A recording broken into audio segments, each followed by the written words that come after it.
Saudi আরবে অবস্থানরত ৬৯,০০০ রোহিঙ্গাকে বাংলাদেশি পাসপোর্ট দিতে চাপ দিচ্ছে সৌদি আরব।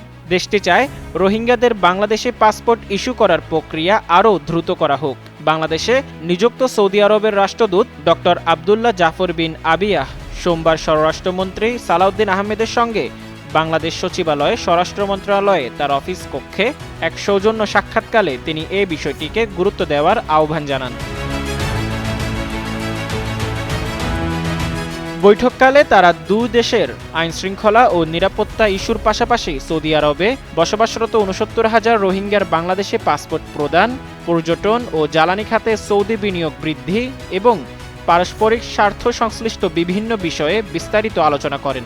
বৈঠকের শুরুতে মন্ত্রী রাষ্ট্রদূতকে স্বাগত জানান। রাষ্ট্রদূত নতুন পোর্টফোলিওতে দায়িত্ব গ্রহণের জন্য মন্ত্রীকে অভিনন্দন জানান। স্বরাষ্ট্রমন্ত্রী সালাউদ্দিন বলেন, সৌদি আরব বাংলাদেশের অন্যতম ঘনিষ্ঠ সহযোগী ও ভ্রাতৃপ্রতিম দেশ। দেশটির সঙ্গে বাংলাদেশের সহযোগিতার অনেক ক্ষেত্র রয়েছে। জনশক্তি রপ্তানি ছাড়াও বাংলাদেশের জ্বালানি ও পর্যটন খাতে সৌদি আরবের বিনিয়োগের যথেষ্ট সুযোগ রয়েছে। তিনি এসব খাতে বিনিয়োগ সহ দুই দেশের সহযোগিতার নতুন নতুন ক্ষেত্র উন্মোচনের জন্য সংশ্লিষ্টদের অনুরোধ করেন। সৌদি আরবে অবস্থানরত ৬৯,০০০ রোহিঙ্গার বাংলাদেশি পাসপোর্ট ইস্যুর প্রসঙ্গ তুলে রাষ্ট্রদূত এই প্রক্রিয়াকে আরও তাড়াতাড়ি করার গুরুত্বারোপ করেন। জবাবে মন্ত্রী বলেন, প্রয়োজনীয় ডকুমেন্টস বা প্রমাণ সাপেক্ষে ইতোমধ্যে ২২,০০০ রোহিঙ্গাকে বাংলাদেশি পাসপোর্ট প্রদান করা হয়েছে।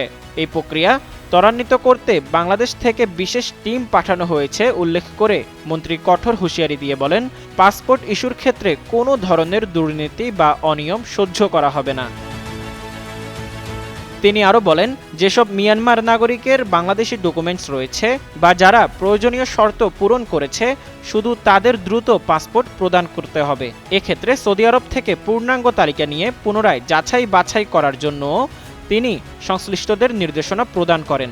সাক্ষাৎকালে রাষ্ট্রদূত দ্বিপাক্ষিক সম্পর্ক আরও সুদৃঢ় করতে স্বরাষ্ট্রমন্ত্রীর নেতৃত্বে একটি উচ্চ পর্যায়ের প্রতিনিধি দলকে সৌদি আরবে সফরের আমন্ত্রণ জানান।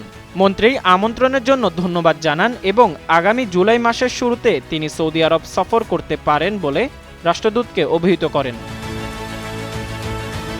মোজাম্মেল পায়েল, যুগান্তর নিউজ।